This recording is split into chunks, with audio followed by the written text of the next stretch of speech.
Persaingan mu'alaf dengan murtadin memang ada, tetapi murtadin selalu jujur yang bertobat, dan orang-orang murtadin yang masuk Kristen ini juga banyak hal yang harus diperbaiki ke depan. Tetapi janganlah saudara-saudara mu'alaf ini settingan. Jadi jelas-jelas sudah Islam, ngaku pendeta. Nah, itu yang dibantah oleh antara Zuma dengan si Donditan yang katanya telah banyak memualafkan orang.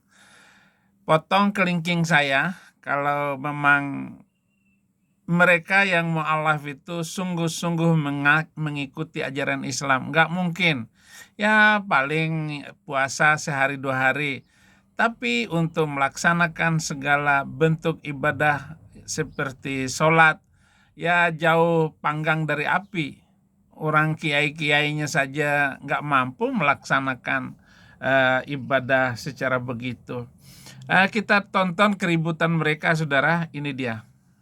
Hari Sabtu ini saya akan bicara ya tentang ini ya, tentang Indonesia. Ini berarti ada sesuatu, ada standar operation prosedur yang dilewati ya, atau tidak ditempuh oleh Bang Suma. Karena Bang Suma mensadatkan dan tanpa Bang Suma melihat KTP-nya dia, jadi ini adalah sebuah kesalahan prosedur yang harus kita perbaiki di masa datang. Karena dia juga podcast di channel. Ya silakan diperbaiki di masa depan. Sekali lagi, mu'alaf tidak akan berhasil mengikuti ajaran itu. Apalagi di Indonesia.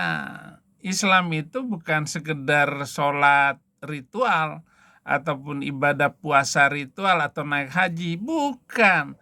Tetapi bagaimana menegakkan hukum Islam itu sendiri di dalam kehidupan sehari-hari yang mustahil untuk diikuti di Indonesia, di negara-negara seperti Malaysia, Pakistan juga nggak mampu memberlakukan hukum itu. Jangankan begitu, Arab Saudi aja nggak mampu untuk menegakkan hukum itu sekarang ini.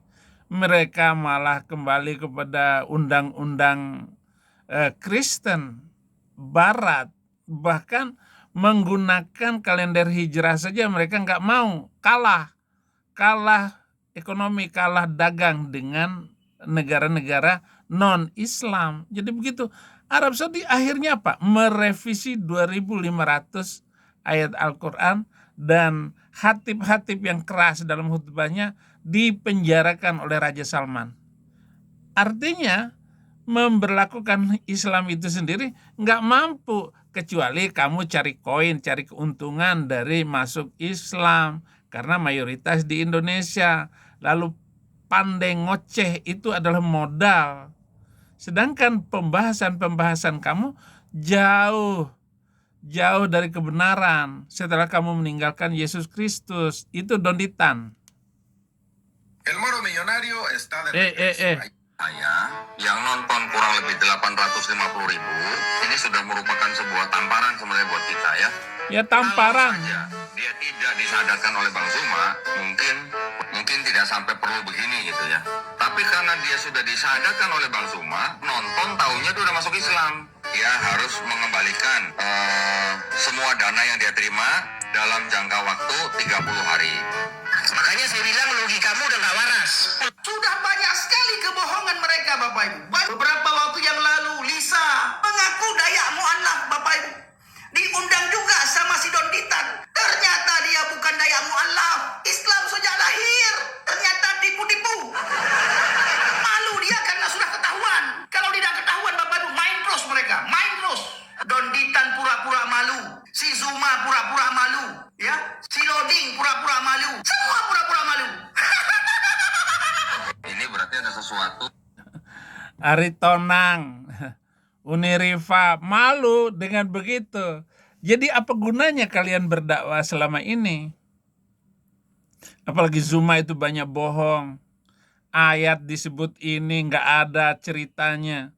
Asal main kutip ayat. Di mana ayatnya? Yang disembelih itu adalah Ismail, bukan Ishak menurut Alkitab. Dia buka Kejadian 22 ayat sekian, kata dia, ini kan Ismail katanya.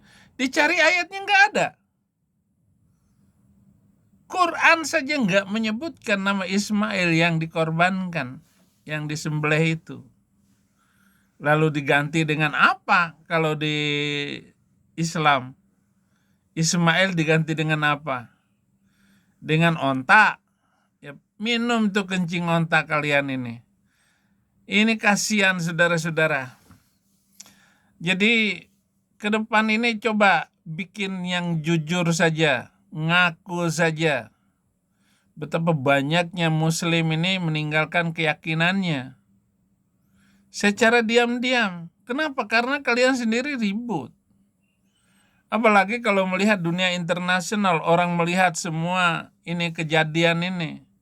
Bagaimana dipermalukan itu, Syiah dipermalukan, Sunni dipermalukan.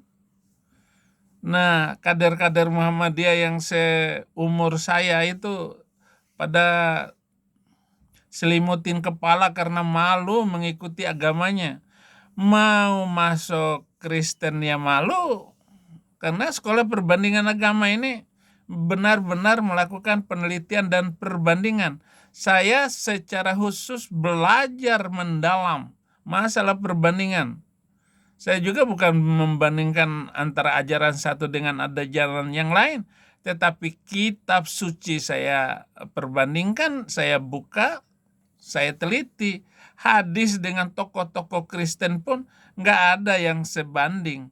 Apalagi membandingkan antara Paulus dengan Muhammad, ya jauh. Bandingkan saya dengan Muhammad juga jauh, masih bagus saya, masih cerdas saya. Saya bisa membaca, Nabi nggak bisa. Saya bisa bahasa Inggris, bahasa Indonesia, Muhammad hanya bisa bahasa Arab. Yang lebih aneh lagi, nanti saudara-saudara akan dipermalukan di akhirat. Semua pakai bahasa Arab. Kenapa? Karena bahasa Arab bahasa surga katanya. Jadi malaikat berbicara dalam bahasa Arab. Dan bagaimana orang yang waktu masih hidupnya di dunia nggak bisa bahasa Arab? Hanya bisa ngaji doang.